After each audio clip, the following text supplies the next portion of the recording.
Baik.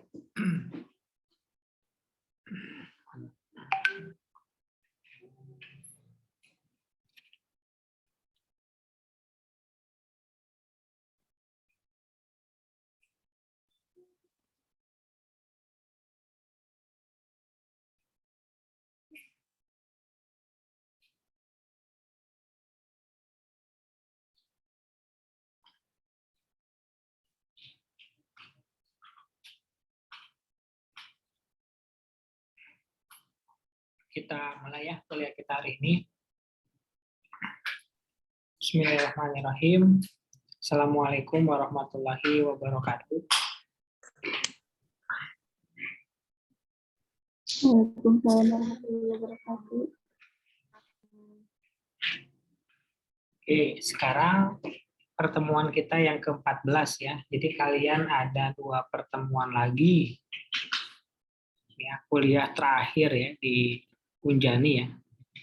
Kalau semester 7 biasanya terakhir tuh minggu depan. Kecuali kalau nanti ada mengulang lagi. Oke, di poin pertemuan ke-14 ya. Pertemuan ke-14 ini kita review dulu ya. Nanti yang mau jawab bisa tulis nama dan NIM-nya. Pertanyaan pertama, apa dasar hukum yang terbaru yang berkaitan dengan PPh badan? Yang sudah kita singgung di pertemuan lalu.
Undang-undang ini keluar tahun 2021.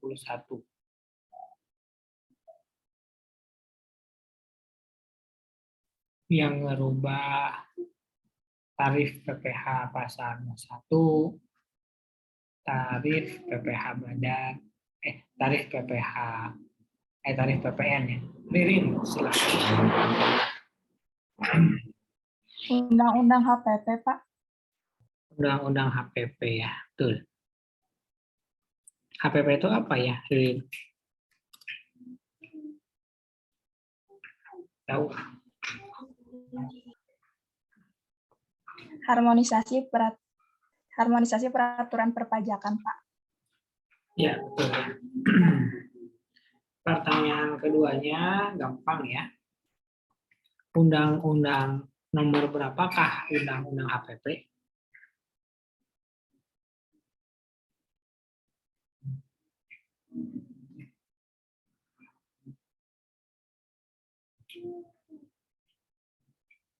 Iya.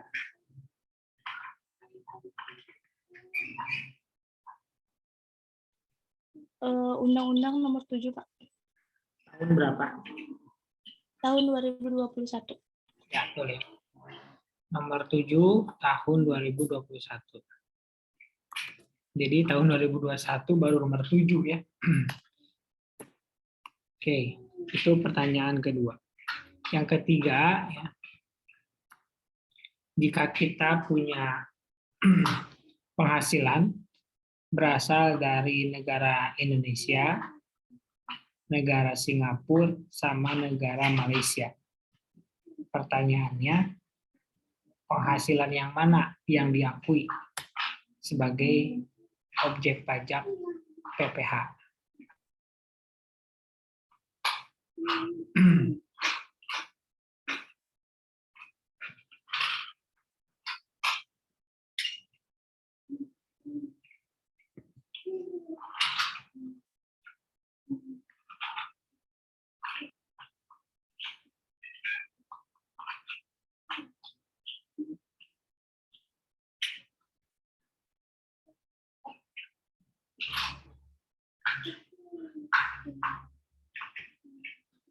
Ada?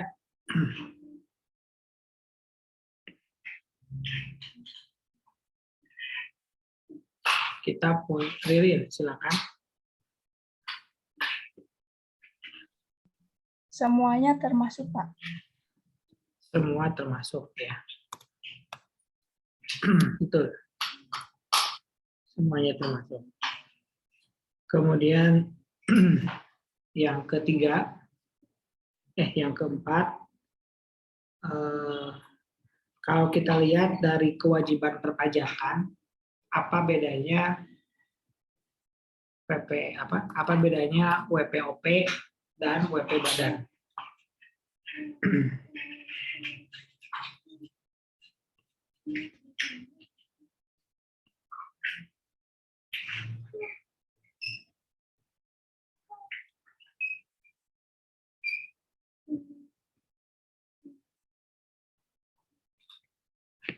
Dilihat dari perpajakannya ya, kewajiban perpajakannya.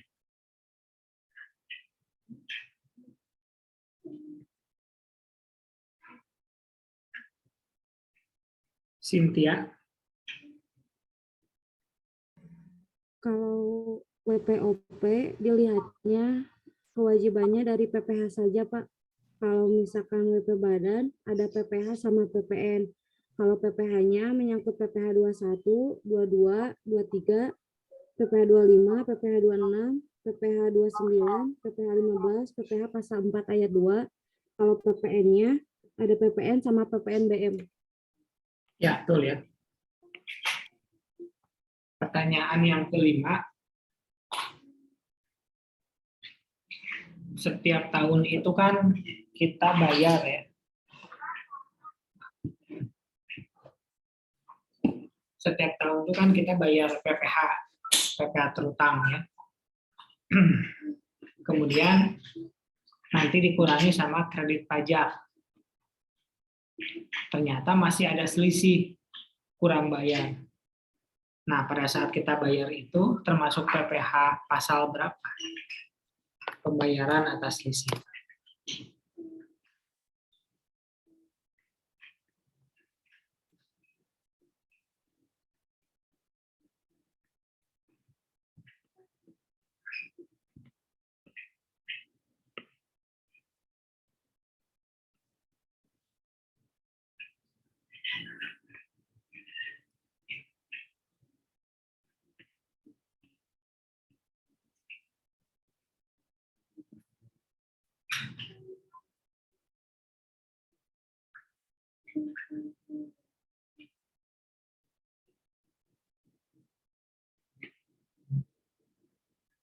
Ada?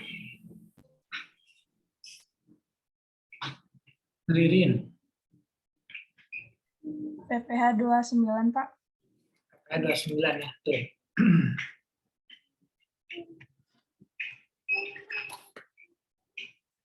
Lanjut soal yang ke-6 ya.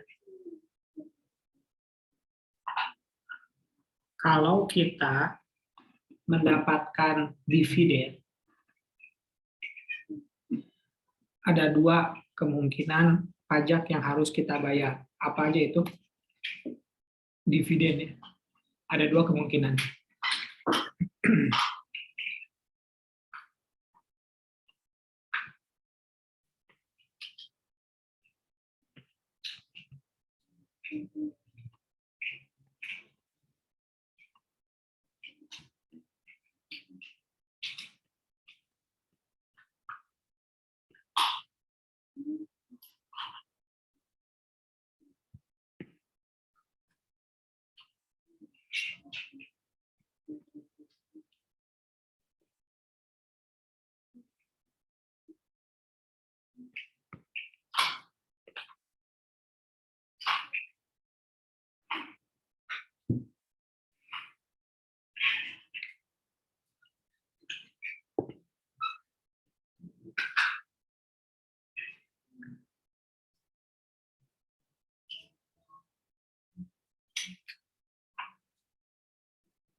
Dividen.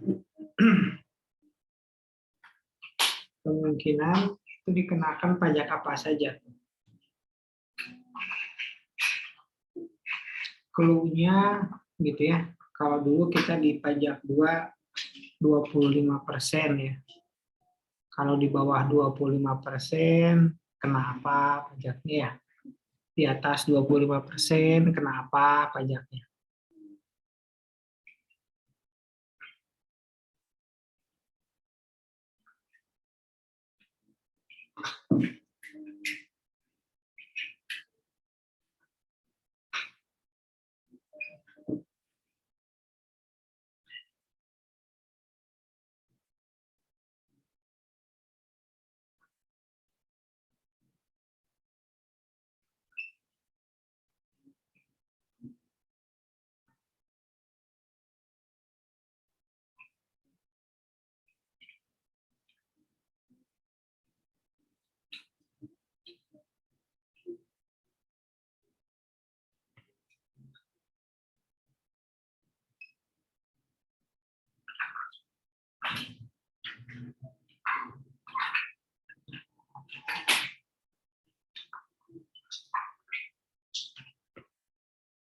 Enggak ada.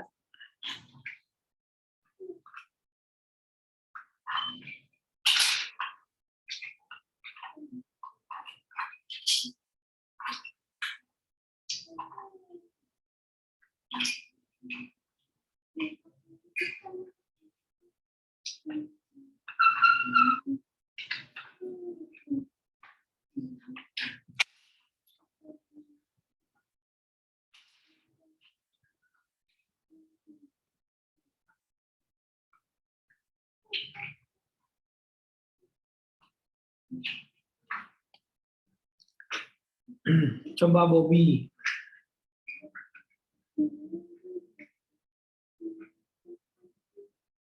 Ada Bobby?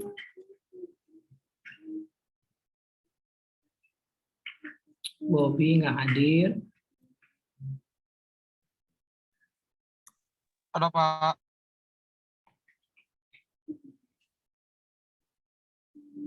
Jawabannya apa?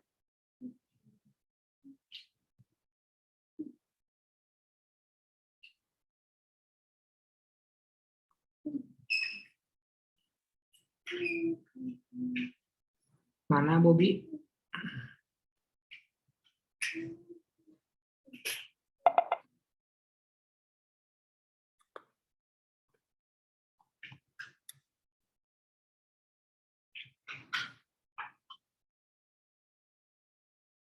Agnia.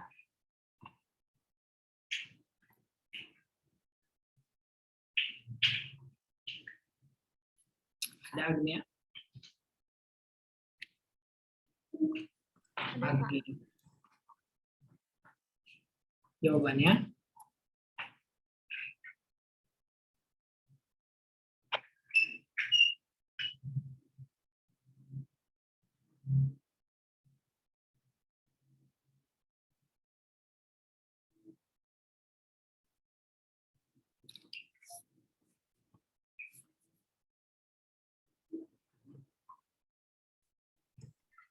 PPH pasal 4 ayat 2, Pak. PPH pasal 4 ayat 2. Satu lagi apa?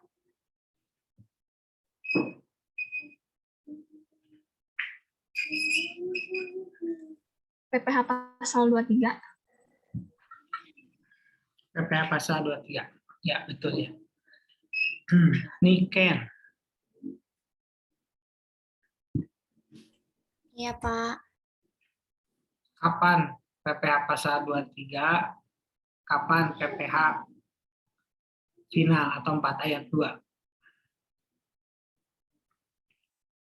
Gimana, Pak? Kapan dikenakan PPH 4 ayat 2?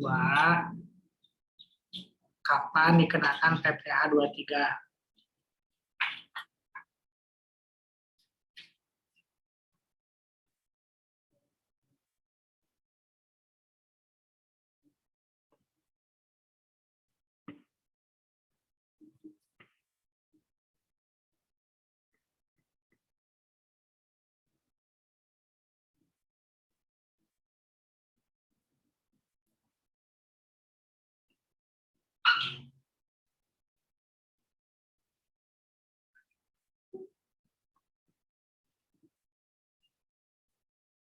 Atau yang 23 dulu boleh.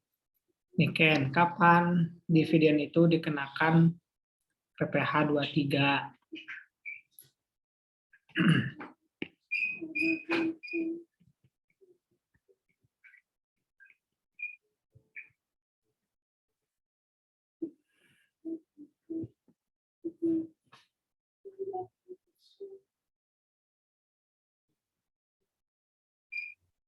Randy Pratama, Hadir, Pak. jawabannya?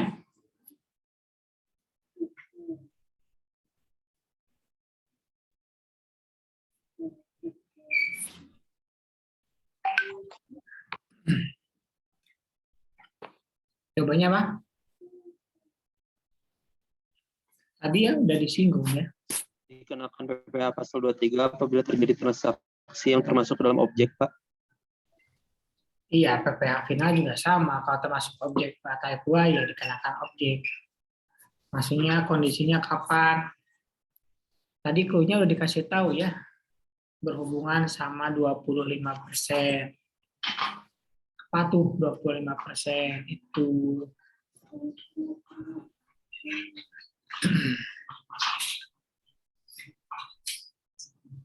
Samuel ada Ada, Pak. jawabannya? PH 23 itu dikenakan pada jasa royalti dividen. Ya, nggak nyambung ya. Saya nanya apa, dijawab apa. Resita, Ya, Pak. jawabannya apa?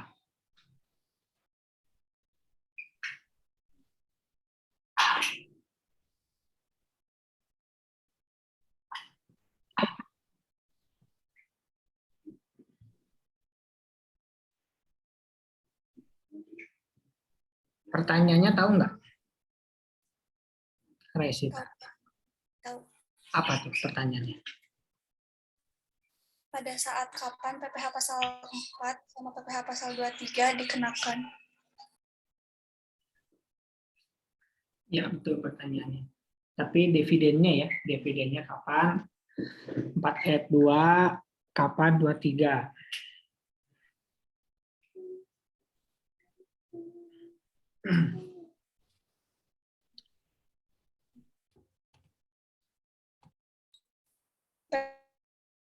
PPh 3 itu tetap bukan, Pak. Kalau yang pasal 4 untuk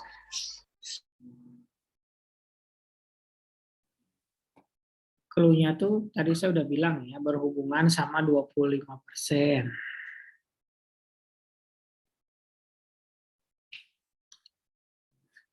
Yang mau jawab boleh ya, ditulis nama sama NIM-nya. Kapan PPh 4 ayat 2?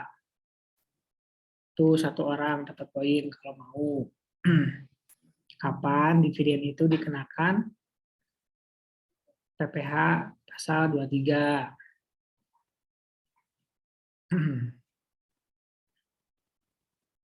Ini materi pajak 2 sih.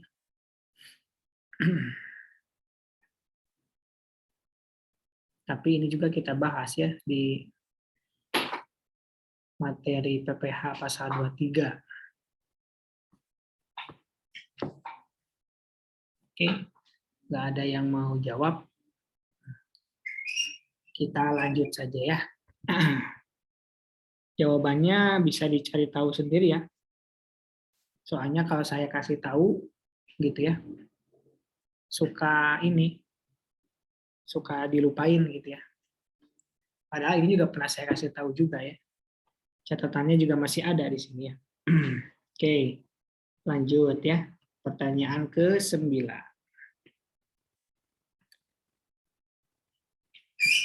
Penghasilan bruto gitu ya, yang diterima oleh pegawai itu terdiri dari apa aja?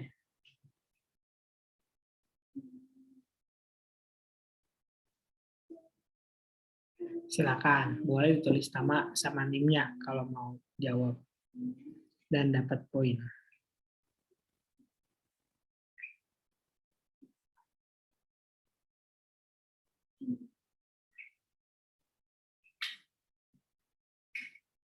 Ayu, silakan. Gaji pokok, tunjangan, sama premi, Pak. Apa aja?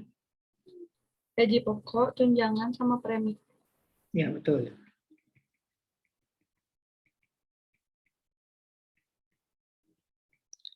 Pertanyaan yang ke-10. Bentar. Ayu ya, ditulis dulu.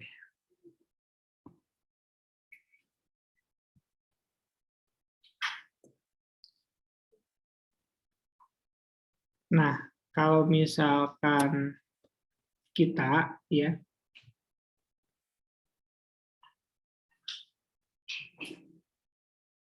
mau lapor SPT ya, PPH badan atau ya apa? Kalau kita mau melaporkan kalau kita pertanyaan gini, kalau kita mau melaporkan PPH pasal 21 ya, itu harus sama dengan apa? Kalau kita mau melaporkan PPH pasal 21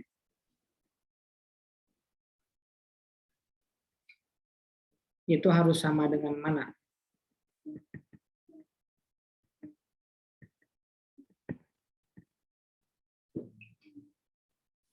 Kalau PPN kan ngomonginnya harus sama dengan laporan penjualan ya. Nah, kalau PPH pasal 21 apa? Siti, silakan.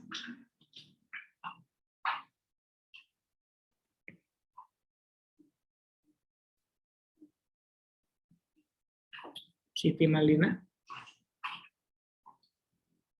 Jadi jawab.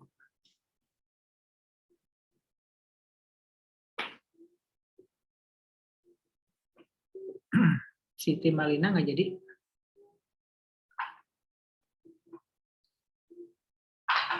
Silakan yang lain barangkali kalau mau.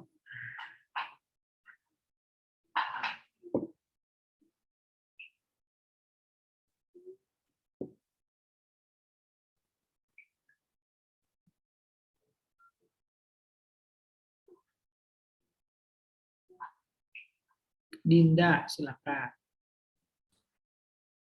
Harus sama dengan laporan laba rugi, Pak.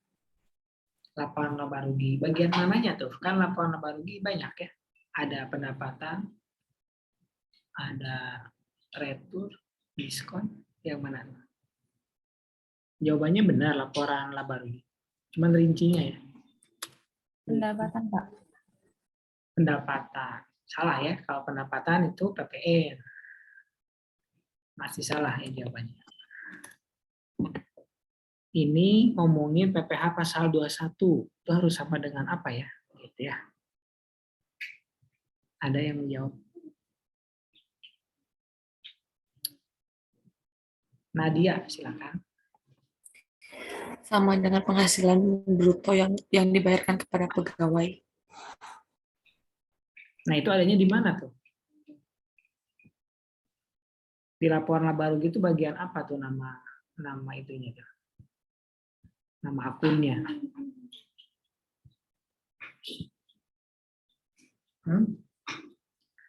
Udah mendekati ya, tadi udah.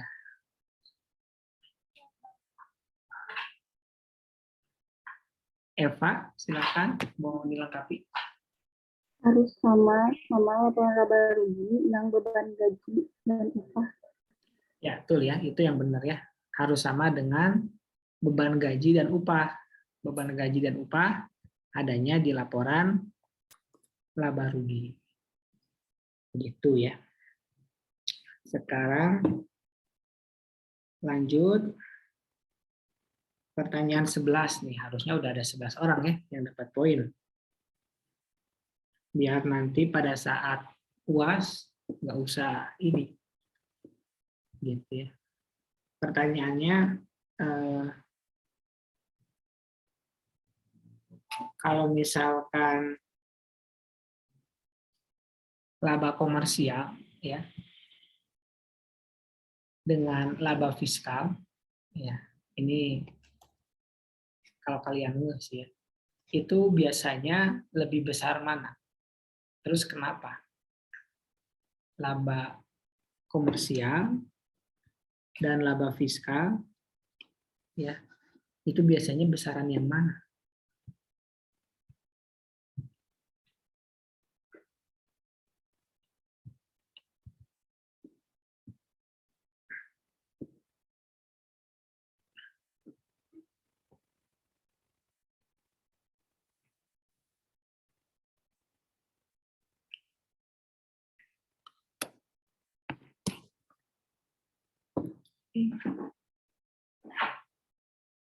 Ada yang mau jawab?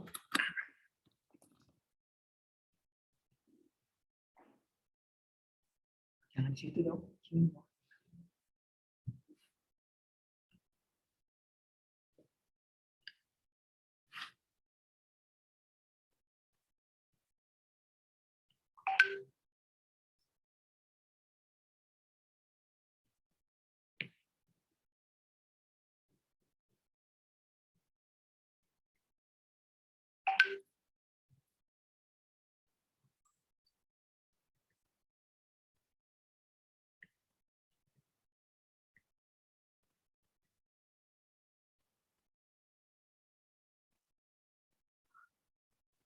Ada? Oke, kalau nggak ada, kita coba lempar ke Cynthia. Ada Cynthia? Ada, Pak. Yang mana jawabannya menurut kamu? Tinggal pilih aja.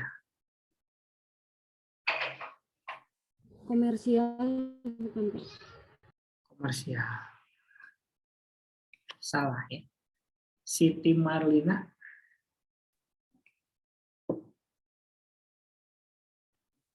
Kayaknya sinyalnya masih jelek ya. Siti Rafiah.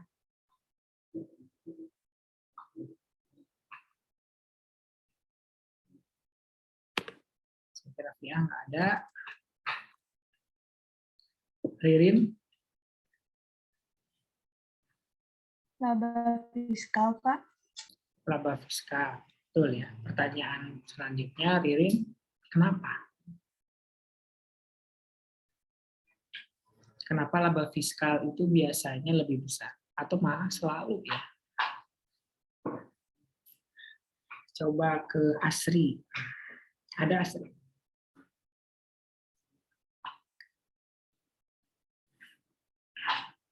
Asri nggak ada ya?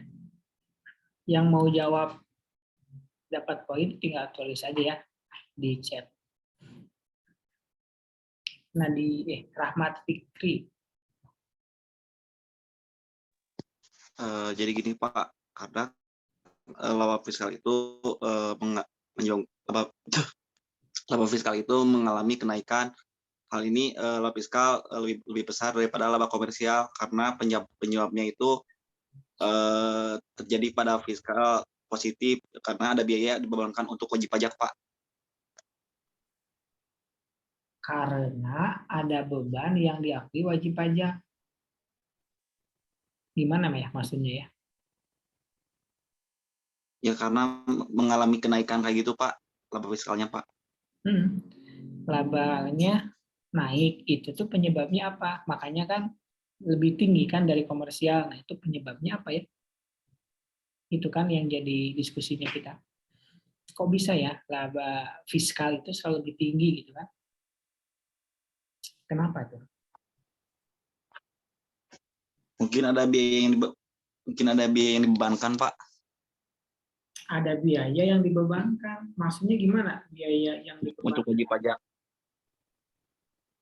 Untuk wajib pajaknya, Pak. Ya, seperti itu, Pak. Masih belum ya, belum.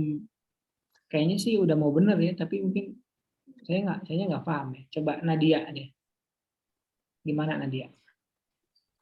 Jadi karena kalau misal komersial itu perusahaan suka nambah-nambahin beban, Pak, biar si labanya kecil. Jadi kalau labanya kecil kan otomatis bayar pajaknya juga kecil.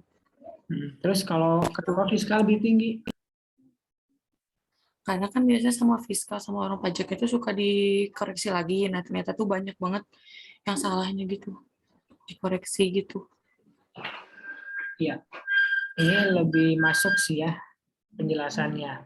Karena dikoreksi ya, karena banyak ya jawabannya ya, karena banyak biaya-biaya yang tidak boleh dibiayakan nih oleh pajak. Kalau di akuntansi kan prinsipnya semua biaya diakui. Kalau berdasarkan pajak, semua biaya belum tentu diakui. Seperti itu ya. Itu jawabannya ya. Lanjut nomor 12 nih, pertanyaan yang ke-12 ya.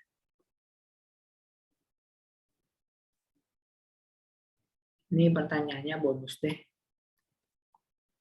Sebutkan 2 contoh yang tidak termasuk objek. Gampang ya. Sebutkan 2 contoh yang bukan atau yang tidak termasuk objek pajak penghasilan.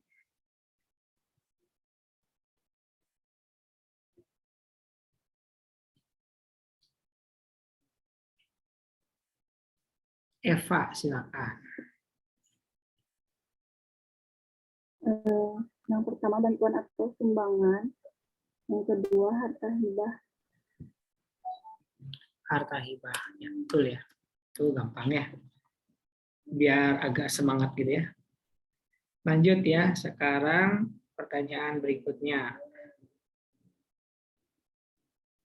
Gampang juga nih. Sebutkan 3 contoh. 3 contoh biaya yang tidak boleh dikurangkan. Biaya yang tidak boleh dibiayakan.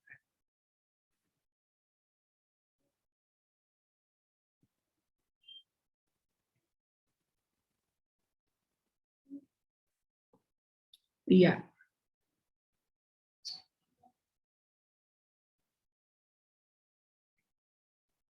Yang pertama itu pembagian laba dengan nama dalam bentuk apapun atau termasuk dividen dan pembagian sisa hasil usaha.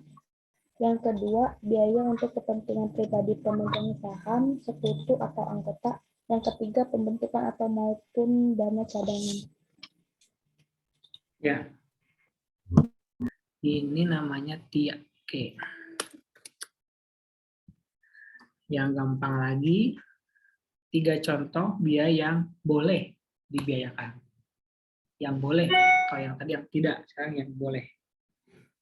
Cynthia. Biaya yang boleh dikurangkan, yang pertama, biaya yang secara langsung atau tidak langsung berkaitan dengan kegiatan usaha. Yang kedua, iuran kepada dana pensiun yang pendiriannya telah disahkan Menteri Keuangan. Betul ya, gampang. Oke, sekarang soal gampang berikutnya nih. 4 hal ya yang harus kita ketahui dalam melakukan perencanaan PPh badan. Tadi siapa Cynthia ya? 4 hal yang harus kita ketahui. Siti Marlina, silakan.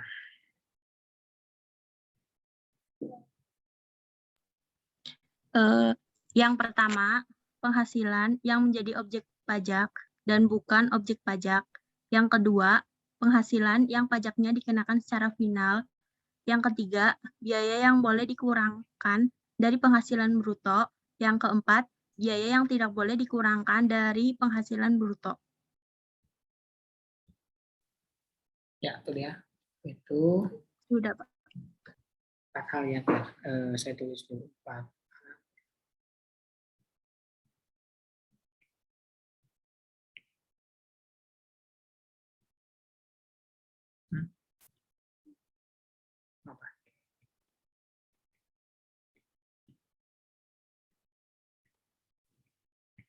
Ya, itu yang ke-15. Sekarang pertanyaan ke-16 ya. Itu siapa namanya? Siti Malina. Oke, berikutnya pertanyaannya sekarang agak naik lah dikit ya.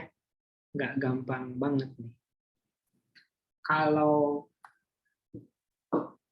di pajak gitu ya, itu dikenal dengan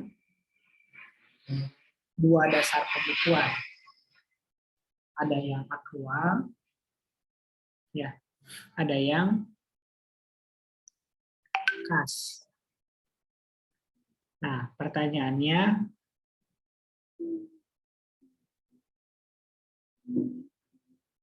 saran kita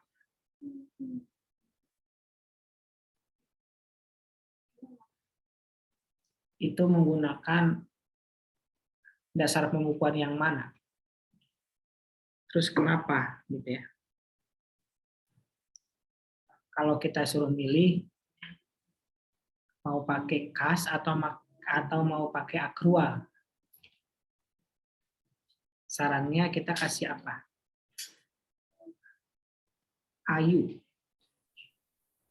Pakai yang kas basis, Pak. Soalnya kalau metode kas basis itu pada saat penerimaan dan pengeluaran uang dicatatnya. Masih ya, masih salah.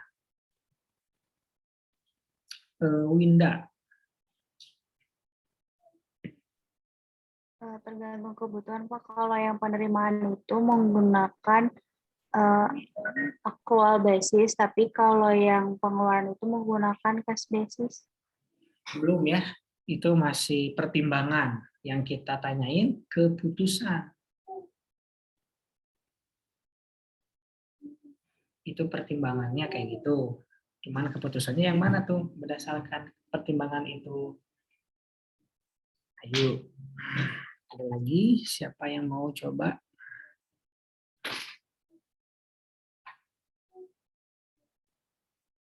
Ririn.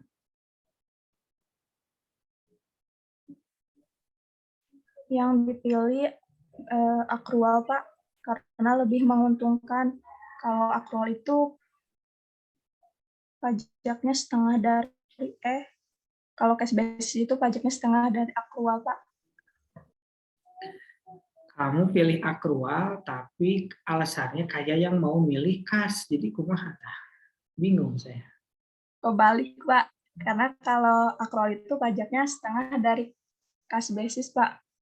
Setengah? Oh, nah, kenapa bisa gitu ya? Setengahnya dari mana ya? Kok bisa setengahnya?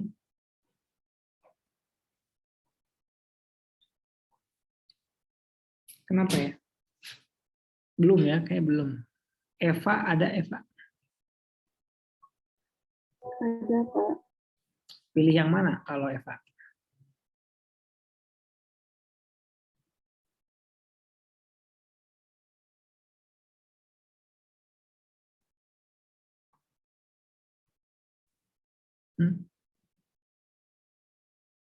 Kalau Eva pilih yang mana?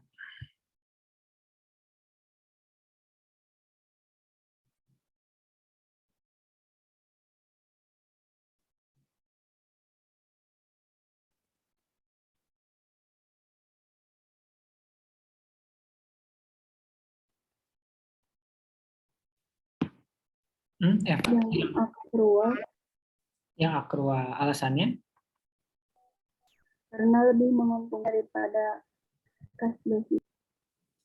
Iya, kenapa bisa? Kan pasti yang menguntungkan dong yang dipilih. Cuman, apa alasannya? Kok bisa sih akrual yang lebih menguntungkan gitu?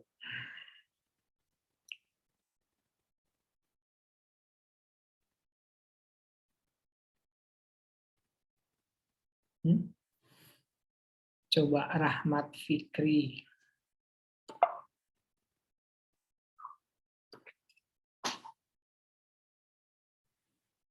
Ada Rahmat Fikri? Rahmat Fikri nggak ada ya. Pak, ada Pak. Jawabannya apa? Lebih ke mungkin dua-duanya juga sama sih Pak. lebih ke accrual basis, Pak. Alasannya? Karena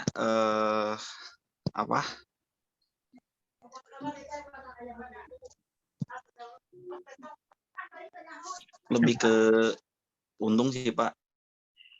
Iya, Lebih kayak misalnya sedikit untung kepada perusahaannya, Pak. Kenapa kok bisa untung ya?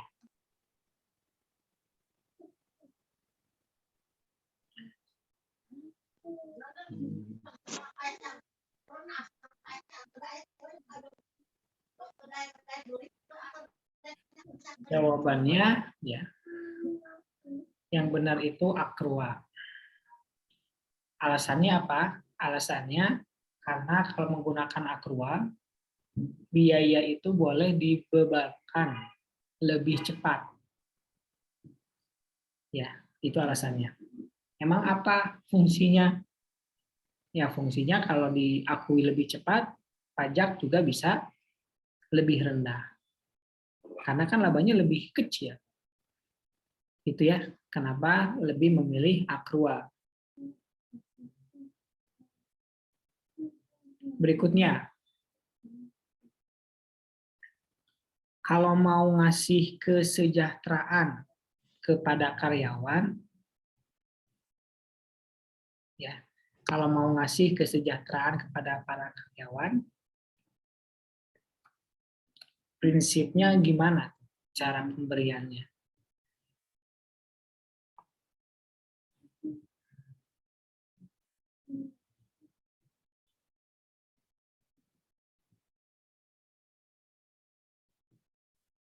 Prinsip pemberian kesejahteraan kepada karyawan.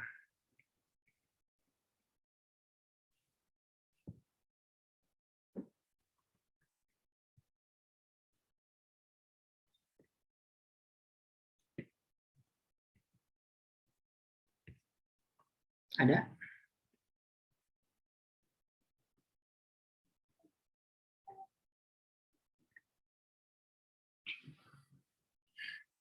Ini pertanyaan ke-17.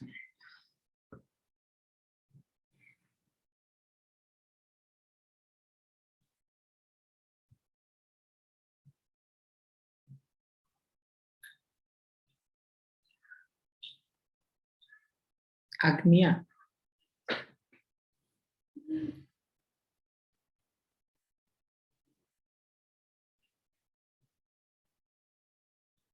Silakan Agnia. Memberikan premi asuransi BPJS, yang kedua memberikan tunjangan kesehatan dengan cara perusahaan membayar hanya pada saat karyawan sakit. Belum ya? Belum. Itu udah rincinya ya. Yang ditanyakan prinsipnya tuh gimana? Dalam hal kita mau ngasih kesejahteraan kepada para karyawan kita. Anissa Dwi ada? Ada, Pak. Gimana Anissa Dwi? Prinsipnya ya, yang ini bukan, Pak. Kayak pada perusahaan yang dikenakan PPh badan seperti misalkan perusahaan jasa konstruksi dan pelayanan diupayakan secara minimal memberikan kesejahteraan karyawannya dalam bentuk natura, karena pemberian natura dari pemberi kerja merupakan objek PPh 21, sedangkan dari sisi perusahaan biaya-biaya tersebut tidak menjadi faktor pengurang pemberian dalam bentuk natura, tidak mempengaruhi besarnya PPh badan, karena PPh badan final dihitung berdasarkan presentasi atas penghasilan bruto sebelumnya dikurangi biaya-biaya. Yang kedua, pada perusahaan yang mengalami kerugian akan mengubah pemberian natura atau kenikmatan menjadi tunjangan, dan ini hanya akan menaikkan PPh pasal 21, sementara PPh badan tetap nihil. Itu, Pak. Ya, itu pembahasannya ya. Nah, dari kalimat itu tuh keluarlah prinsip gitu ya. Nah, apa itu prinsipnya? Coba, Ayu. Keluarkan biaya yang diakui oleh pajak, bukan, Pak. Sebentar Ayu. Terus, kita kasih kesempatan yang mau dapat poin dulu. Tia, silakan. Tia. Gimana Tia? Prinsipnya itu keluarkan biaya yang diakui oleh pajak, tapi lihat kondisi perusahaannya. Yang kedua, jangan memberi natura. Gitu, Pak. Betul ya, itu ya jawabannya. Prinsipnya jangan kasih natura ya. Kenapa? Karena tidak bisa dibiayakan, gitu ya. Tia Lika. Betul ya. Berikutnya ya. Dalam hal pembayaran PPh pasal 21 karyawan, apa yang kita rekomendasikan kepada perusahaan?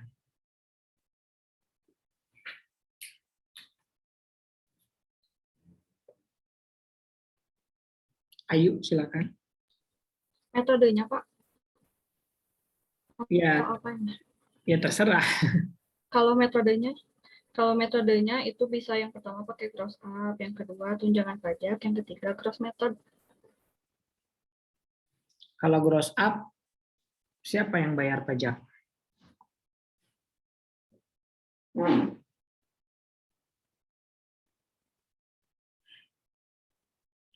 Kalau gross up yang bayar pajaknya siapa?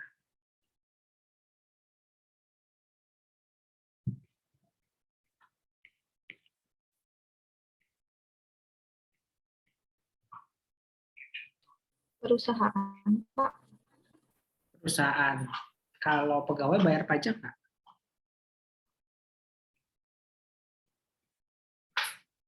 Pegawainya.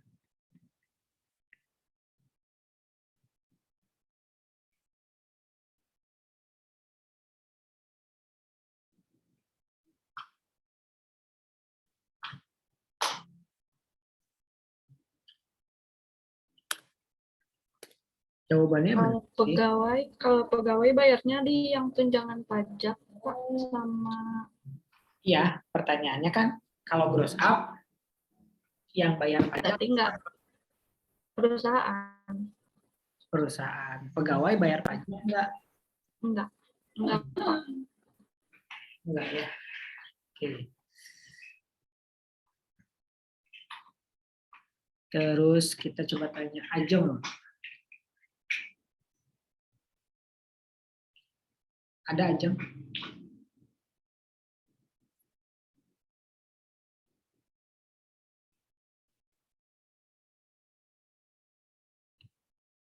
Ajeng nggak ada ya? Akidatul ada?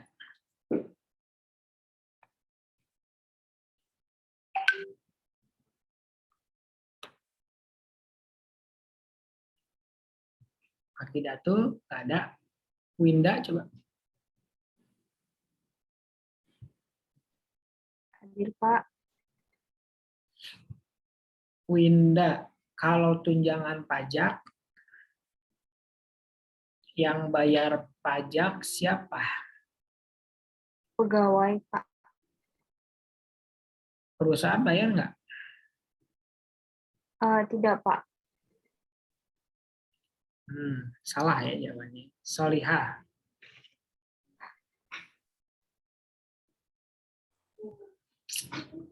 Ada Solihah? Ada, Pak. Silakan. Kalau tunjangan pajak, yang bayar pajak siapa? Pegawai. Pegawai. Kalau perusahaan bayar pajak nggak?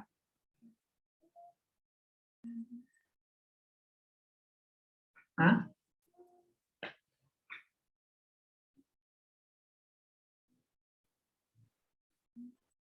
Perusahaan bayar pajak nggak? Soalnya. Bayar, Pak. Bayar ya. Betul. Kalau tunjangan pajak itu perusahaan bayar, pegawai juga bayar. Bedanya, kalau misalkan tunjangan pajak, si pegawai itu bayarnya nggak terlalu besar. Gitu. Oke, sekarang Nadia. Ya, Pak. Kalau gross method, yang bayar pajak siapa, Nadia? Karyawan. Karyawan. Kalau perusahaan bayar nggak? Bayar. Perusahaan bayar. Salah ya jawabannya. Tia.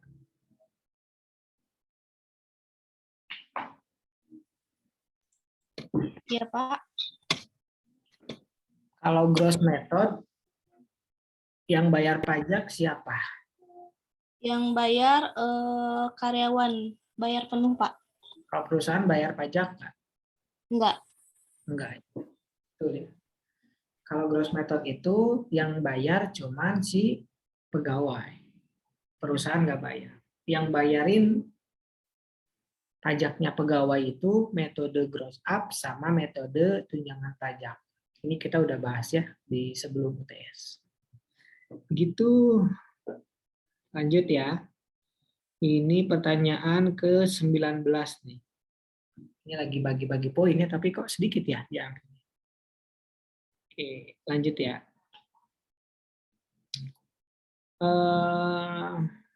Tentang kesehatan sekarang. Tentang kesehatan. Ya, kalau tentang kesehatan, rekomendasinya apa? Kalau ngasih tunjangan atau ngasih apa ya? Ya kesejahteraan, kesehatan. Ririn, silakan. Premi asuransi BPJS sama tunjangan kesehatan dan sistem penanganan biaya perusahaan, Pak. Nah, alasannya.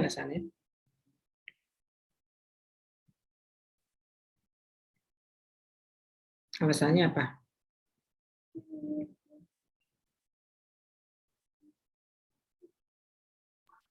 Karena dapat dibiayakan, Pak. Yang mana yang dapat dibiayakan? Yang premi boleh dibiayakan nggak? Boleh, Pak. Yang premi boleh ya. Tuh, siapa namanya? Ririn. Oke. Tadi itu apa aja Ririn? Ngasih premi. Apa bayarin premi, terus yang kedua apa? Tunjangan kesehatan, Pak. Ngasih tunjangan kesehatan, terus? Dan sistem penanganan biaya perusahaan. Iya.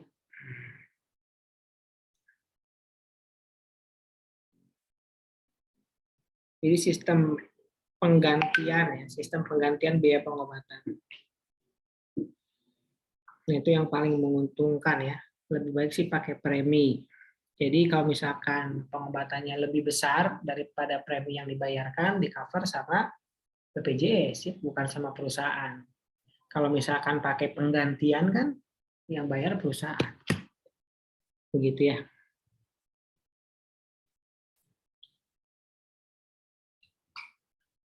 Berikutnya, ya, apakah pemberian iuran pensiun oleh perusahaan menguntungkan perusahaan dalam sisi pajak?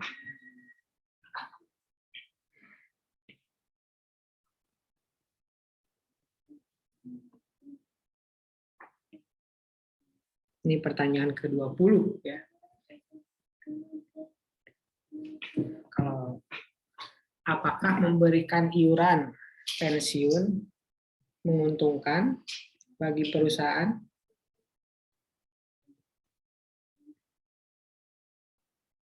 Dalam sisi pajak ya, karena kita ngomong perencanaan pajak.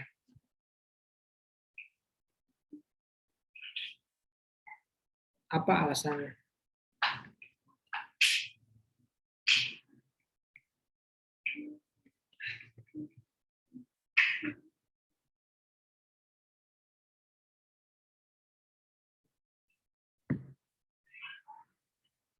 Coba Indriani nih sambil nunggu.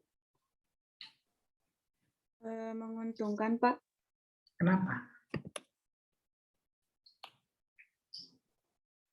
Karena bebannya nambah. Terus jadi pajaknya jadi kecil, bukan, Pak? Ya, betul ya. Itu jawabannya ya. Coba kalau kamu tulis di chat ya, kamu bisa dapat poin. Oke, lanjut ya pertanyaan berikutnya.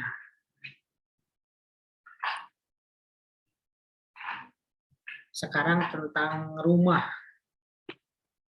Apa rekomendasinya tentang pemberian rumah? Ada yang mau? Rekomendasi pemberian rumah.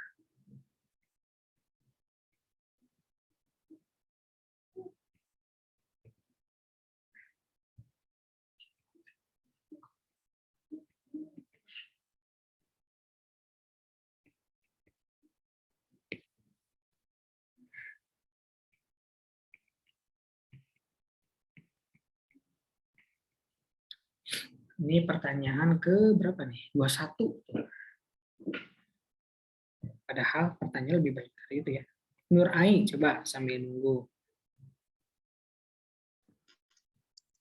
Ya Pak, direkomendasiinnya buat dikasih uang buat biaya sewa. Jadi si pegawai itu teh disuruh nyari rumah sendiri ketimbang harus dikasih rumahnya gitu Pak.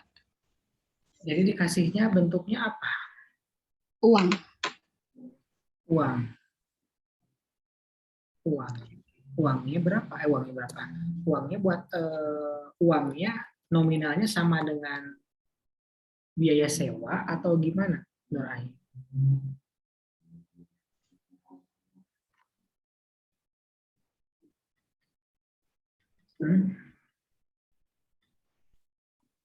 Iya sama Pak. Sama ya. Sesuai biaya rumah. Berarti itu bukan nerima uang ya, tapi nerimanya sewa. Cuman bedanya dititipin ke karyawannya, bayarnya nggak dibayar langsung oleh ini. Cuma nitip doang kalau gitu ceritanya ya. Coba ada yang lain? Ada yang mau coba jawab? Ya. Siti Marlina silakan. Rekomendasinya perusahaan menyediakan rumah dinas yang dibuat atau dibeli oleh perusahaan. Kenapa? Ya.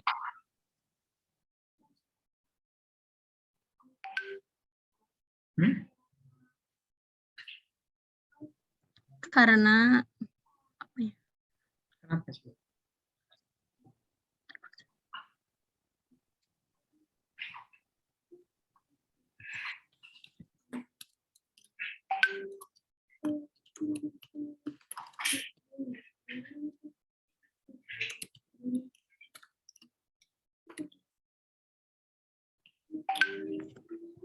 Coba Flatari. Ya Pak. Silakan. Perusahaan menyediakan rumah dinas yang dibuat atau dibeli oleh perusahaan, jadi nggak keluar biaya banyak, nggak keluar biaya berkali-kali. Jadi ngasihnya apa tuh? Ngasih apa ke karyawan? Ngasih rumah, ngasih uang, atau ngasih apa? Ngasih doa atau apa?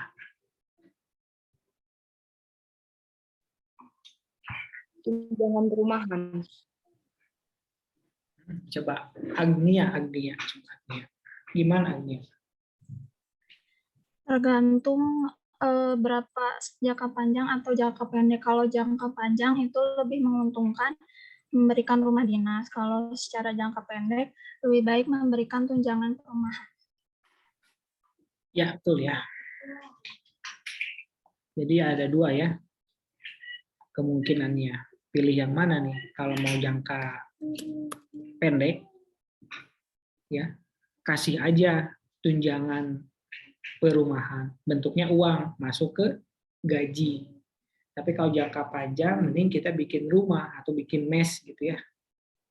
Karena kan pembangunannya bisa dibiayakan, ada biaya depresiasinya juga.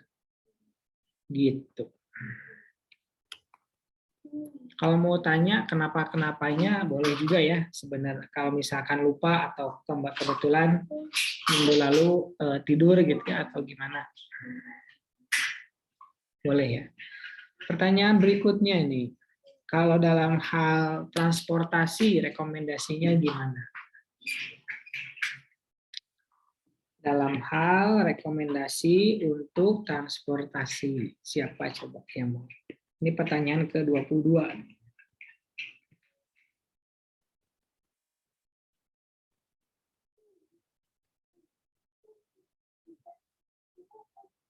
Ririn.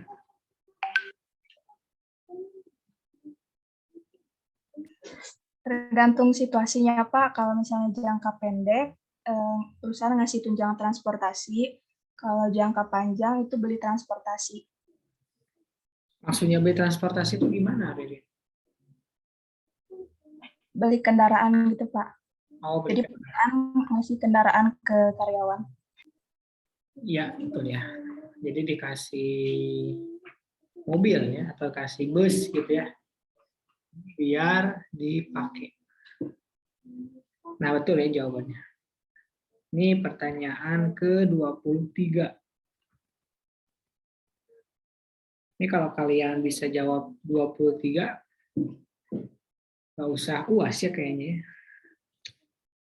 Oke, lanjut.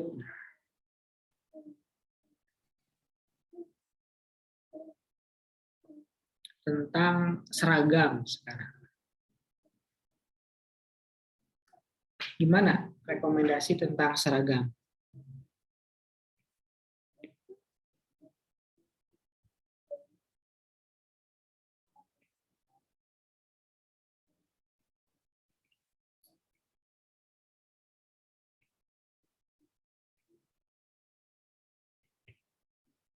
Ada yang mau?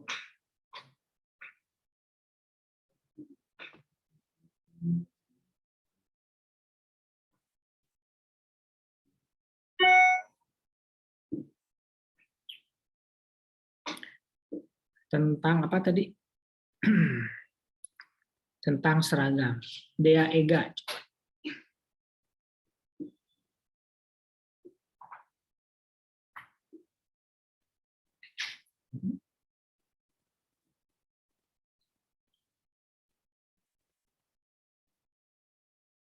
Ada Dea Ega?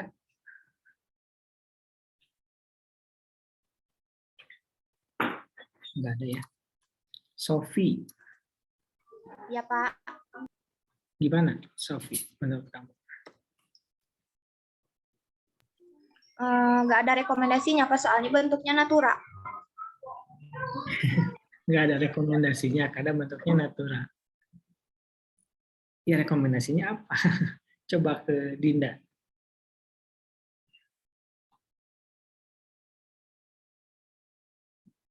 Ada, Dinda? Pak,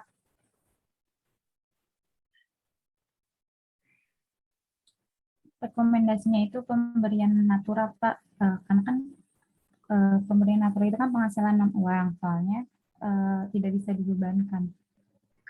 Enggak, maksud saya, kalau dalam hal seragam, rekomendasinya apa? Dikasih seragam, gitu ya, kemungkinannya ya. Dikasih uang seragam, gitu, atau nggak usah dikasih seragam. Dikasih seragam. Dikasih seragam. Kenapa kok dikasih seragam?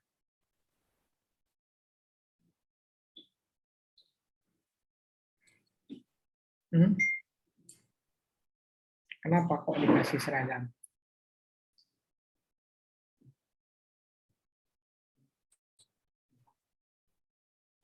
Soalnya seragam merupakan keharusan yang diberikan oleh perusahaan untuk kerjanya, Pak. Keharusan, ya tergantung perusahaan ya. Kalau perusahaan yang nggak ngewajibin seragam, ya nggak usah ngadain seragam. Coba Teresia, gimana menurut Teresia? Ada nggak Teresia? Ada Pak. Silakan.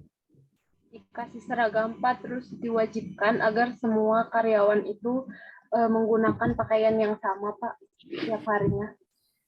Dikasih seragam. Ya, dikasih seragam itu berarti natura ya. Berarti kalau natura nggak boleh dibiayakan.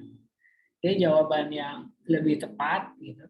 Pilihannya itu rekomendasinya kita kasih tunjangan. Sama, kita ngasih tunjangan seragam. Ya, kita ngasih tunjangan seragam berupa uang yang masuk ke slip gaji biar bisa dibiayakan. Gitu. Cuman masalahnya kalau kita ngasih tunjangan seragam berbentuk uang, dibeliin nggak sama si karyawannya? Terus kalau dibeliin sama nggak dengan yang lainnya? Itu kan ya masalahnya. Nah, berarti kalau misalkan tidak takut beda-beda nanti bahan seragamnya dan lain-lainnya, kita bisa lakukan alternatif yang kedua, yaitu memberikan seragam, bentuknya seragam. Jadi kita ngasih seragam. Lah itu kan natura gitu ya, karena bukan uang. Jawabannya tergantung ya. Ada yang mengatakan boleh, ada yang mengatakan tidak boleh. Terus gimana? Yang bisa kita lakukan konfirmasi ke AR kita nih. Ini kalau seragam dikoreksi enggak? Kalau dikoreksi, ya udah kita nggak jadi, mending ngasih tunjangan seragam atau nggak usah sama sekali pakai seragam. Tapi kalau tidak dikoreksi, baru sama kita dikasih seragam. Kalau kita ngasih seragam kan lebih murah daripada kita ngasih tunjangan seragam. Kenapa? Ya kalau kita beli seragamnya misalkan 1000 unit, 1000 piece, pasti lebih murah dong daripada kita ngasih tunjangan seharga seragam untuk 1000 orang. Ya. Begitu. Itu untuk yang seragam. Kemudian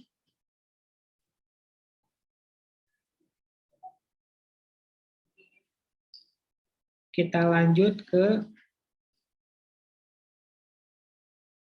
transaksi withholding. Transaksi withholding apa nih sarannya nih kalau withholding? Ada yang mau?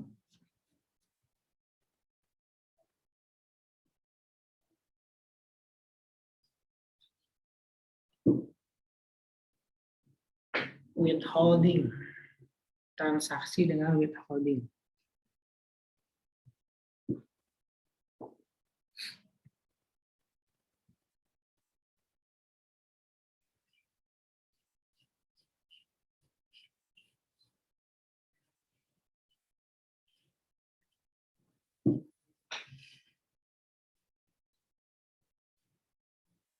Nggak ada ya? Coba. Doni.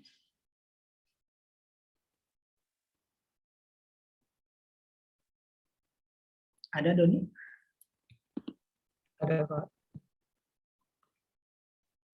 Apa sarannya apabila kita punya transaksi dengan withholding?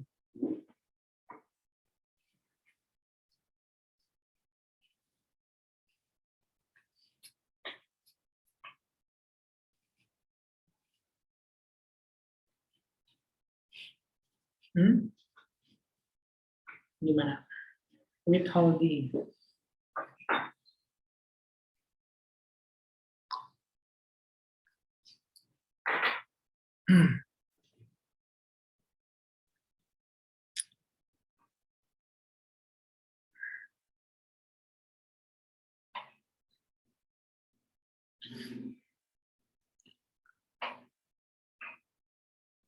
Andina, coba Andina.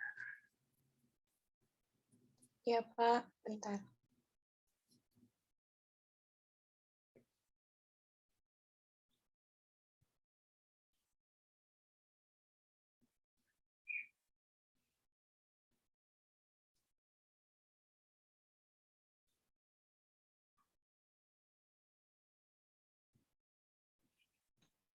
Yang disarankannya yang withholding tax, Pak. Maksudnya gimana yang disarankan yang withholding tax itu gimana maksudnya?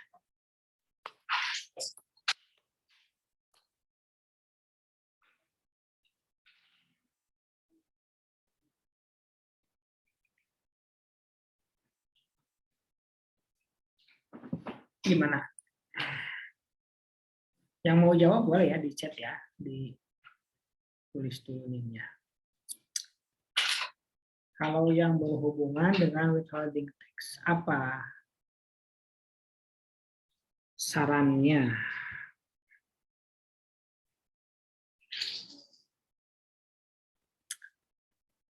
Jawabannya ya kita lakukan gross up ya.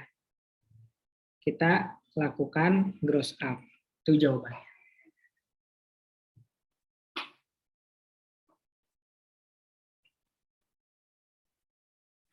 Oke. Pertanyaan berikutnya.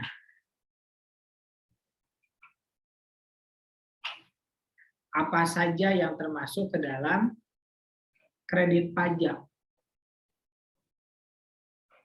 Coba. Ini udah pertanyaan ke-25 nih ya.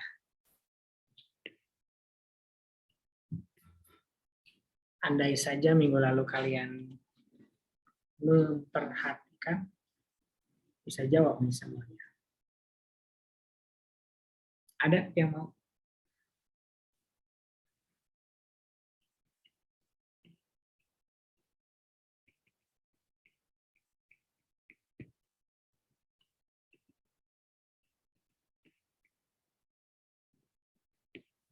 Kredit pajak itu ada apa aja? Kredit pajak itu yang mengurangi pajak. Bobby?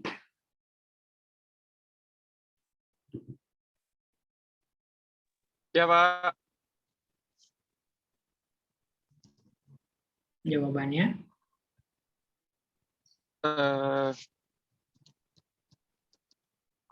Yang dapat dikreditkan ya, Pak ya? Ya, kamu dengar kan pertanyaannya, jawabannya apa? Jawabannya PPh pasal 22, Terus? PPh pasal 23, terus PPh pasal 24, terus PPh pasal 25, terus PPh pasal 26. Itu bukan, Pak? Ya, betul ya. Tapi nggak dapat poin ya, karena nggak nulis di chat ya. Lanjut ke pertanyaan berikutnya. Jadi saran saya kalau misalkan bisa jawab, coba jawab aja dulu ya, nggak akan apa-apa gitu ya. Kalau mau, kalau nggak sih nggak apa-apa. Oke, berikutnya. Apa tujuannya kita merubah angsuran PPh pasal 25? Ini pertanyaan ke-26.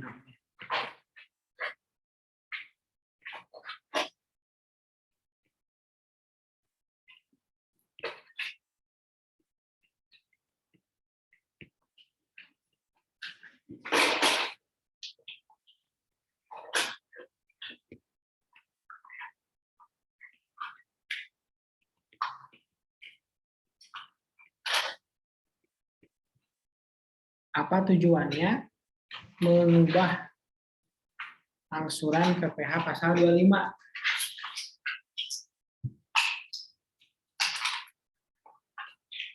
Ada yang tertarik jawab? Agnia, coba.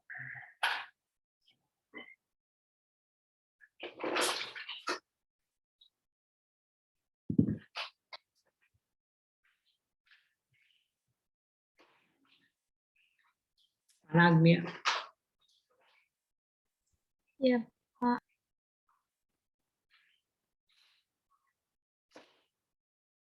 Jawabannya apa?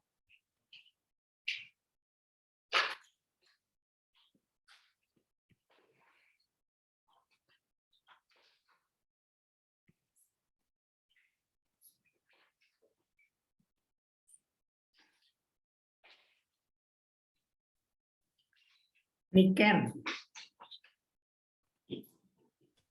Iya, Pak, sebentar. Yang mau jawab, di chat dulu ya. Kalau mau. Meskipun kalian tidak tertarik, saya hanya menawarkan saja. Siapa nih? Raisita, silakan. Karena dikhawatirkan akan terjadi kelebihan pembayaran kalau tidak ada perubahan angsurannya, Pak. Ya, betul ya. Jawabannya agar tidak terjadi lebih bayar. Itu tujuannya. Siapa tadi? Raisita, ya.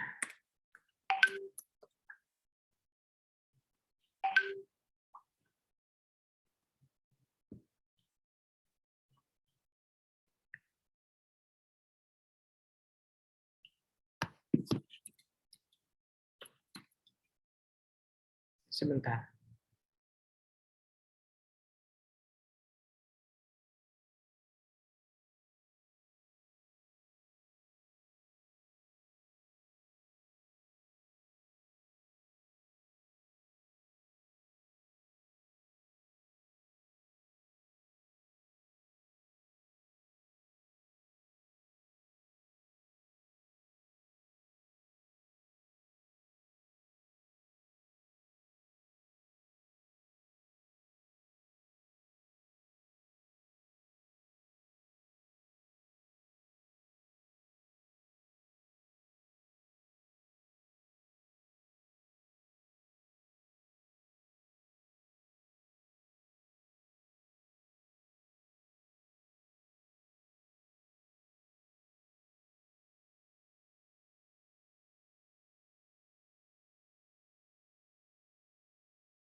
Kita lanjut. Soal ke berapa? 27. Ini pertemuan terakhir ya, mendapatkan poin. Makanya saya sangat berbaik hati. Yang ke-27.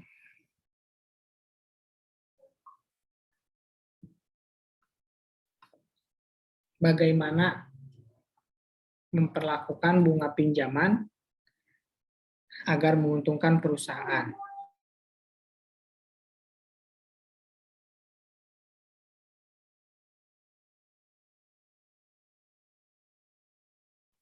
Silakan, Bobby.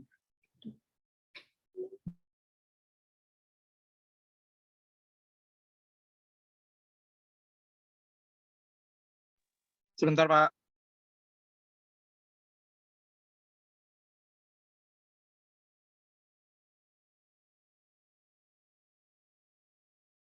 Bukan ya, bukan Bobby ternyata ya. Siapa terakhir? Agnia. Niken. Ada, Niken mau jawabnya apa, Niken? Kak, Jawabannya? Oh, Ririn, sebentar. Ririn, silakan.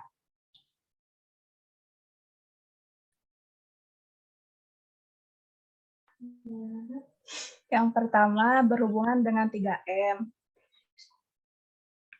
Maksudnya berhubungan dengan 3M itu gimana?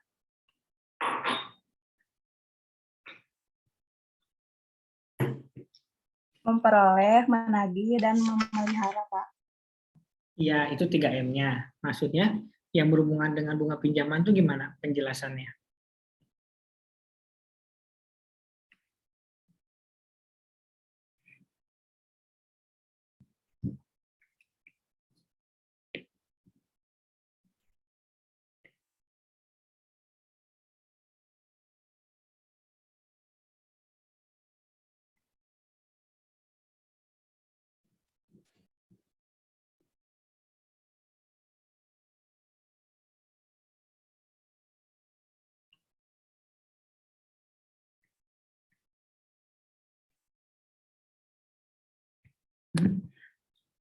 Yang berhubungan dengan kegiatan usahanya, Pak.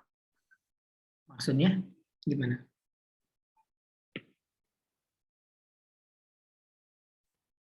Coba Tia deh, gimana Tia?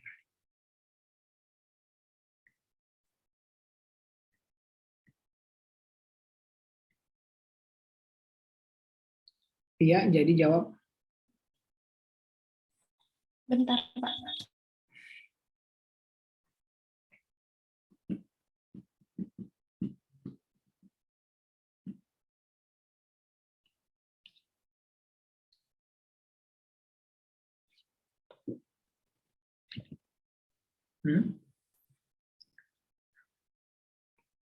Niken, coba jawab Niken.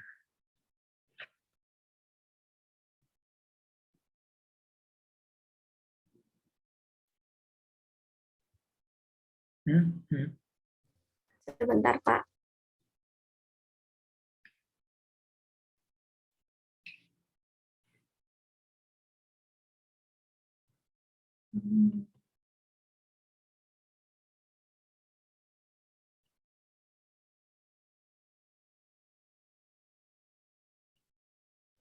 Apabila tidak berhubungan dengan 3M, maka pengeluaran jangan dilakukan. Tetapi jika harus dilakukan, maka dikeluarkan sedikit mungkin, Pak.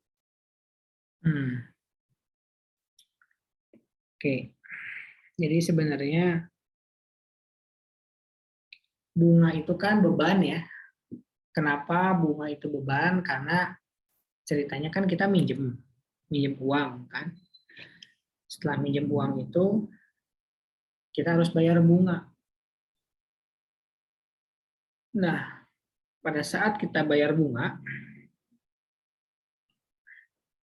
ya, pada saat bayar bunga itu kan mengurangi laba. Jadi pada saat kita minjem, misalkan minjemnya ke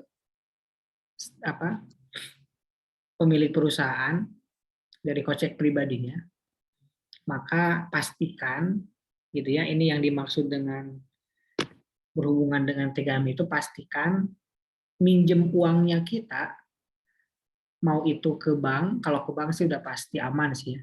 Tapi kalau misalkan kita minjemnya ke perusahaan sebelah yang satu grup dengan kita, atau kita minjem uangnya pemilik perusahaan, pastikan itu harus berhubungan dengan 3M. Misalkan buat beli bahan baku, misalkan kurang duitnya, minjem ke pemilik perusahaan. Terus nanti kita bayar 2 bulan, kita harus bayar bunga. Nah, bunganya itu boleh dibiayakan karena berhubungan dengan pembelian bahan baku gitu. Terus yang keduanya, kalau kita minjem ke pemilik perusahaan ya, dengan tujuan untuk 3M itu, pastikan bunganya yang wajar. Gitu ya, jangan sampai ya nggak apa-apa ada buat ke pemilik perusahaan ini, kasih aja bunganya 80% gitu ya, lebih-lebih dari pinjol. Nah, itu nggak boleh, harus yang wajar, begitu maksudnya. Ya. Nah, itu pertanyaan-pertanyaan tentang materi pertemuan yang lalu. Sekarang kita lanjut ke perencanaan pajak yang ke-8, yaitu melakukan yang namanya analisa koreksi fiskal. Artinya kita itu di sini ya melakukan koreksi fiskal. Jadi sebelum kita dikoreksi oleh pajak, kita koreksi sendiri dulu. Biar apa? Biar pada saat setelah selesai diperiksa, nilainya itu sama dengan yang kita hitung. Gitu ya. Kita coba kasih contoh. Misalkan ini laba komersial nih ya. Laba komersial. Laba komersialnya ini masih secara akuntansi ya. Misalkan 250 miliar. Gitu ya. Kemudian kita lakukan laba fiskal. Laba fiskal versi WP. Maksudnya versi WP itu apa? Versi kita yang melakukan koreksi. Misalkan menurut WP, menurut kita setelah lakukan koreksi fiskal, ternyata labanya itu jadi 340 miliar. Nah, kemudian laba fiskal versi Fiskus gitu ya. 342. Ini kan mendekati, ini udah bagus nih. Jadi tujuannya itu kenapa kita melakukan analisis fiskal, karena agar laba fiskal yang kita hitung dengan laba fiskal yang dihitung oleh Fiskus itu sama. Minimal apa? Mendekati. Gitu ya. Tujuan laba fiskal sama atau mendekati. Nah, jadi kita sebagai staf pajak harus bisa melakukan koreksi fiskal. Meskipun kalian paling benci dengan materi ini karena lumayan, gitu ya. Lumayan susah. Tapi sebenarnya nggak susah ya. Cuman banyak aja. Tapi kalau kita udah terbiasa, biasanya tidak menjadi suatu hal yang sulit. Begitu. Nah, ini ada contoh analisanya. Contoh analisanya adalah kita melakukan koreksi fiskal. Jadi kalian nih kalau misalkan nggak paham dengan yang ada di sini, di modul, kalian bisa buka lagi. Ya, kalian bisa buka lagi di buku pajak 2, ya, Siti Resmi. Atau kalau misalkan kalian mau, saya juga kan lagi ngajar pajak 2, ya. Kebetulan pas lagi bahas rekon fiskal juga. Nah, itu kan bisa lihat tuh video-videonya kalau misalkan mau. Nah, seperti itu. Jadi tujuannya agar laba fiskalnya itu sama atau minimal mendekati. Jadi, gitu ya.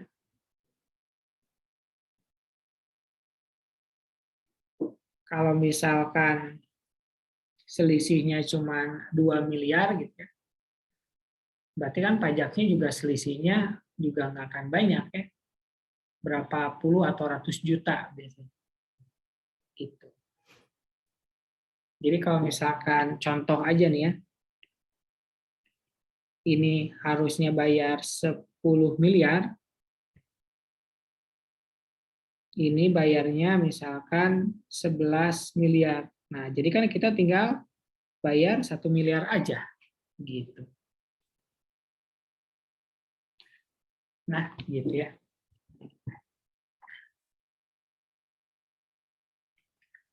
Jadi untuk yang perencanaan yang ke-8, yang terakhir itu tentang rekon fiskal. Pastikan kita melakukan rekon fiskal itu secara benar, sehingga menghasilkan laba fiskal yang sama dengan Fiskus atau minimal mendekati. Begitu. Ya. Nah, sekarang kita manfaatkan sisa waktu ini untuk sedikit mengulang ya tentang rekonsiliasi fiskal. Sebenarnya materinya udah selesai ya. Cuman rekonsiliasi fiskal ini takutnya pada lupa atau dilupakan. Kita coba ulang gitu ya.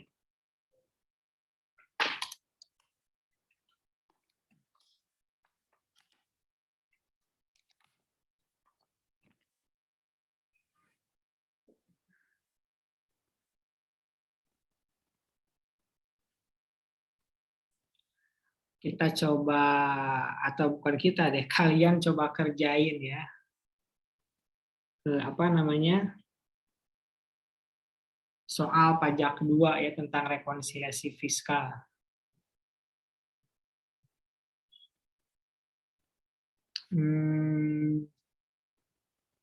Coba pertemuan 11 deh.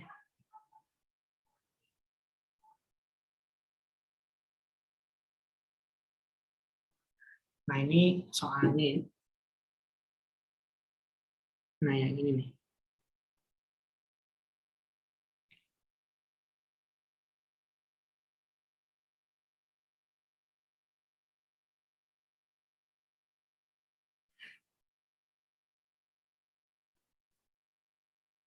Nah, ini laporan laba ruginya. Tapi saya mau konfirmasi dulu nih. Untuk yang soalnya sih kalian bisa baca sendiri ya. Ini kan udah ada jawabannya ya. Kalau di modul, kenapa koreksinya positif, itu kan kalian harusnya udah tahu ya. Ini pengantarnya ya, tentang rekonsiliasi fiskal. Ya. Kalau misalkan koreksi fiskal itu kan kita melakukan dua hal ya. Kita lakukan koreksi positif, atau kita bikin ke bawah aja deh. Kita lakukan koreksi positif. Yang kedua, kita lakukan koreksi negatif. Ya. Kalau yang namanya koreksi positif itu akan berdampak menambah pajak. Ya, menambah pajak. Kalau koreksi negatif itu mengurangi pajak.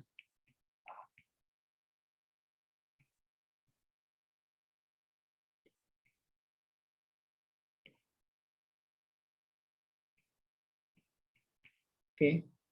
Koreksi positif itu menambah pajak, kalau koreksi negatif mengurangi pajak. Kalau kita ngomongin pendapatan, ya, kalau kita ngomongin pendapatan, yang dimaksud dengan koreksi positif itu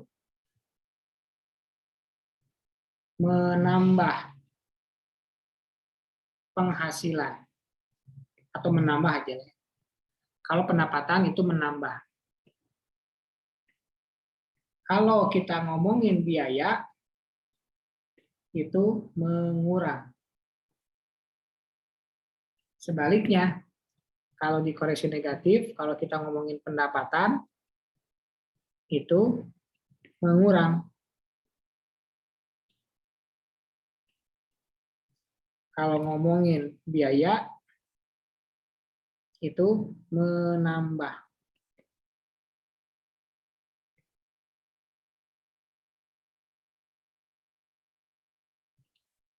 Nah, itulah bekalnya ya. Kita coba kasih sedikit contoh nih. Contoh, ini ada pendapatan.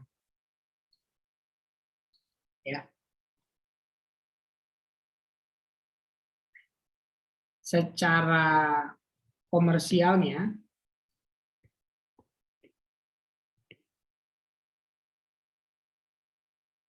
misalkan 100.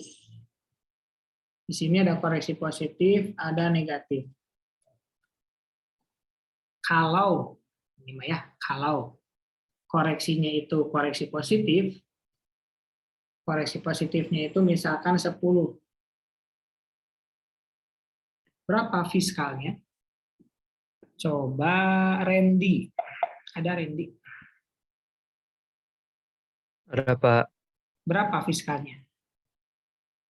110, Pak. 110 ya, betul.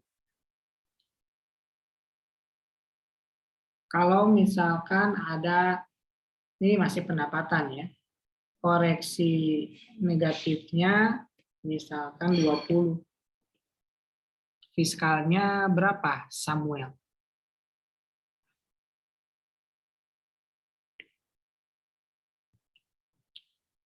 Mana Samuel? 80, Pak. 80. Betul ya. Nah, gitu. Terus kalau misalkan ada koreksi, ada komersialnya 100, masih pendapatan, fiskalnya diketahui 120. Koreksi apa nih, Raisita? Positif, Pak. Berapa? 20. 20 ya. Terus kalau komersialnya 100, fiskalnya 60.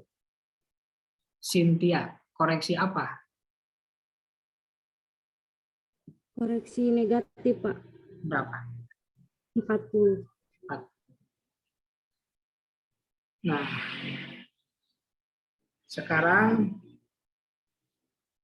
biaya.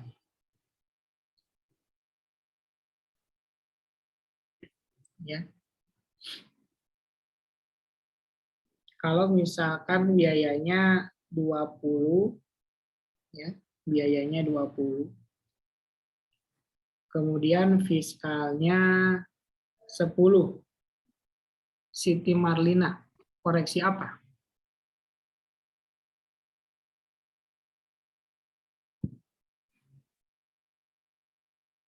Nggak ada.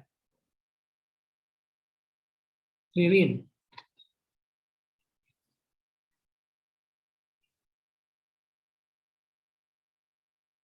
Nggak ada juga. Koreksi positif, Pak. Berapa? 10. Koreksi positif 10 ya. Tuh. Sekarang kalau fiskalnya negatif ya, koreksi negatif 20 atau koreksi negatif 10. Ya. Coba Eva. Berapa fiskalnya? 30, Pak.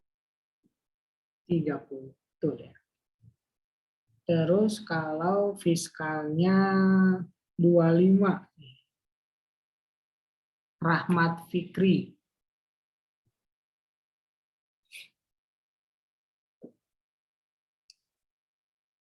Mana Rahmat? Anissa Dwi. Positif 5. Positif 5. Hah? Positif 5. Negatif, Bapak. Jawaban kamu tadi salah dong. Harusnya negatif 5 ya. Ya, Bapak, kebalik. Ya, bahaya ya kalau kebalik ini. Lanjut, kalau misalkan biaya ya, koreksi positifnya 10. Jangan ya. Koreksi positifnya 20. Berapa fiskalnya? Ayo. 0, Pak. Berapa? 0. 0 ya. Tuh. Nah, ini review aja ya. Iseng-iseng ya. Nah, sekarang kapan dikoreksi gitu ya? Kapan tidak dikoreksi? Kita udah bahas di pertemuan yang lalu ya. Kita kenal yang namanya ini ya, biaya yang boleh dibiayakan. Nah, ini biaya yang boleh dikurangkan itu artinya ini tidak dikoreksi. Tidak dikoreksi. Ini kalau biaya yang boleh dikurangkan. Oke. Kalau biaya yang tidak boleh, nah ini yang tidak boleh berarti ini dikoreksi. Kalau tidak boleh dan ini ngomongin biaya berarti koreksinya koreksi positif. Ya, karena tidak boleh dikurangkan. Nah, kalau pendapatan juga sama ya. Nah, kalau ada yang bukan objek pajak penghasilan, ini dikoreksi nih. Namanya koreksi apa? Koreksi negatif. Gitu ya. Karena kan tidak boleh dimasukkan, berarti dikoreksi negatif karena pendapatan. Gitu. Kemudian penghasilan yang bersifat final. Nah, ini juga sama ya. Dilakukan koreksi negatif. Karena kan ini penghasilan. PPh final kan nggak boleh dibiayakan. Berikutnya, objek pajak penghasilan ini berarti tidak dikoreksi. Nah, seperti itu.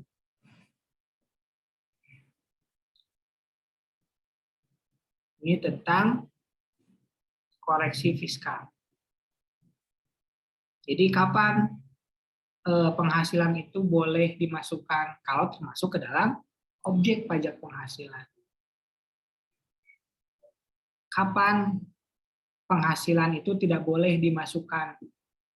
Ketika penghasilannya bersifat final. Itu kondisi yang pertama. Kondisi yang kedua, bukan objek pajak penghasilan. Ya. Terus biaya. Kapan biaya itu boleh dibiayakan? Ya. Pada saat termasuk ke dalam biaya yang boleh dibiayakan. Begitupun sebaliknya. Nah, sekarang coba kalian kerjakan. Langsung aja ya di sini ya. Nanti yang contoh di modul kalian bisa pelajari sendiri. Atau kalian misalkan dulu pernah belajar pajak 2 tentang rekon, bisa dibuka lagi. Ada yang mau tanya? Boleh? Wah, serem ini ada babak 18 KMFM. Siapa nih? Oke. Kita informasi yang huruf A. Ini yang dapat poin berapa nih hari ini? 10 orang ya. Ada yang 4, ada yang 3, ada yang 2. Banyakannya 1. Kita bagi-bagi aja ya kalau mau ya. Kita lihat animonya dulu nih. Silakan nih yang A nih. Kira-kira koreksi apa nih?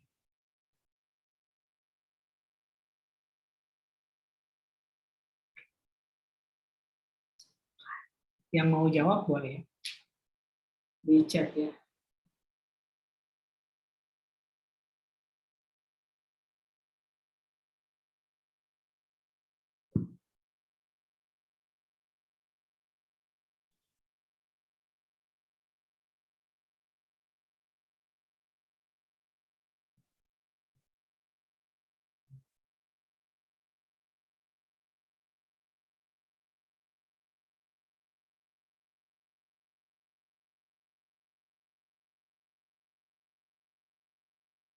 Flatari.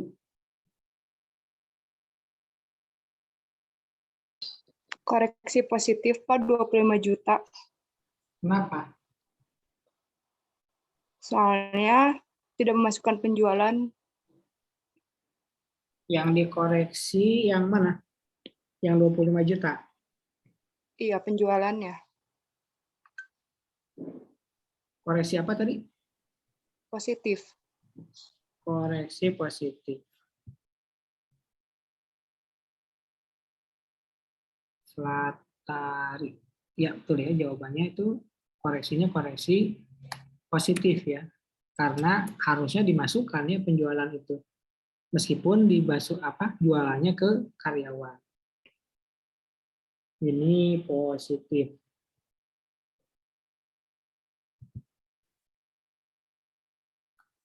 Yang B, silakan.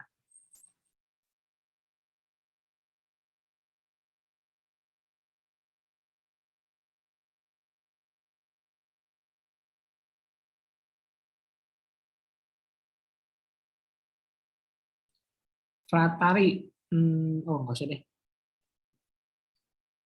Nggak usah nanya fiskalnya, ada fiskalnya kan tadi udah bisa ya pada jawabnya. Ini tinggal menentukan koreksi apa nih, positif, negatif, terus kenapa. Ada yang mau yang huruf B?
Ada yang mau?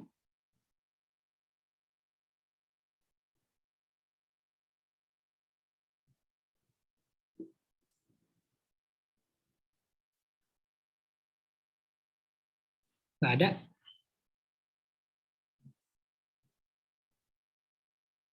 Oke. Kalau nggak ada, kita bisa akhiri aja kali ya pertemuan kita hari ini. Jadi nanti kalian bisa pelajari sendiri bagaimana cara merekon.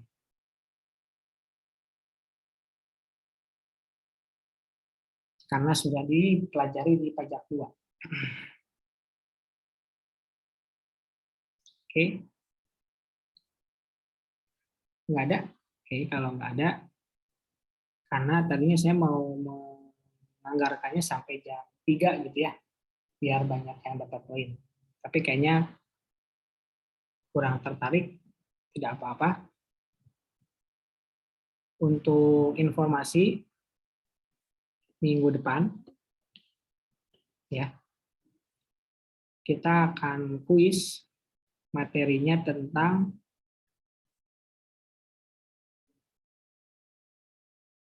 ini ya, tentang evaluasi aset, tentang PPh badan, kemudian apa lagi ya? Ya itulah yang kita bahas itu apa aja lupa. Pertama itu PPh badan udah pasti ya. Biasanya PPh badan lebih banyak ya. Lebih banyak nilainya. Misalkan sampai 60% gitu ya. Makanya sama saya difokuskan itu buat belajar. Gitu ya, tapi kayaknya kurang tertarik, jadi kita nggak usah paksakan. Jadi materinya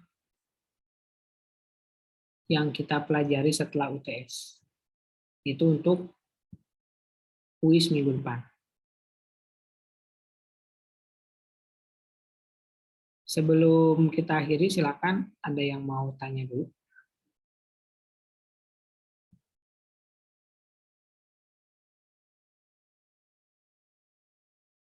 Oh, 3 ya, 3 bab. Pertama PPN, yang kedua revaluasi aset, yang ketiganya PPh badan. Kalau revaluasi aset gampang ya, tinggal menentukan aja mana yang lebih besar, apakah harga wajar atau nilai buku. Kalau PPN ya kita udah bahas juga itu.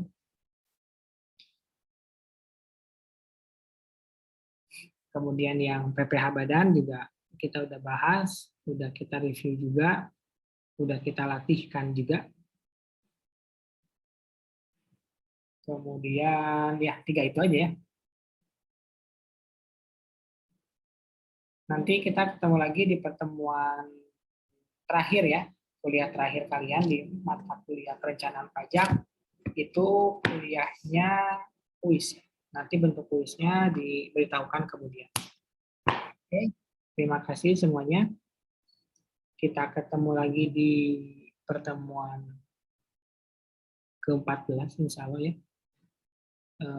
Ke-14 ke-15 ya. Saya tutup. Assalamualaikum warahmatullahi wabarakatuh. Waalaikumsalam.